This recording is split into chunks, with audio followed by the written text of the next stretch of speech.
I spotted a tiny metal thread on the agent who was about to arrest me, and just like that, I helped him crack a heist worth over $100 million.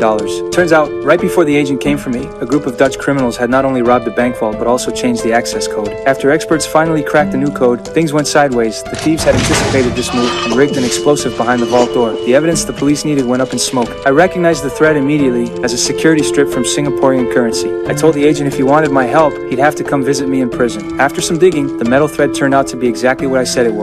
So the agent showed up at my cell, asking me to spill more details about the Dutch crew. But I had my own terms. I wanted out. I'd work as an FBI consultant and help him solve the case. And just like that, I walked out a free man, ankle monitor and all. But with a measly $700 a month for expenses, the agent stuck me in some rundown motel. He handed me a stack of case files and warned me not to wander off, step outside the 2-mile radius, and the alarm goes off. The only lead on the Dutch gang was a shipment of smuggled fairy tale books. But I noticed these books were printed in Madrid back in 1944, and each one contained 2 sheets of high-grade Spanish vellum. Obviously, the smugglers didn't care about the books themselves. They were after the rare paper to print something else. Following the trail, we discovered the vellum was the exact same size as a bond worth $250,000. Clearly, these guys were counterfeiting bonds. But I was certain the bond we were looking at was also a fake. Because the ink wasn't even dry yet, you could still smell the formaldehyde. I pieced the whole scheme together on the spot. The smugglers swapped the museum's real bond with a forgery, not for $250,000, but to hide the only authentic one. When the time came, they'd compare their fake against the museum's, and suddenly their forgery becomes the real deal. We're talking over $150 million on the line, but we had 0 leads on the criminal operation.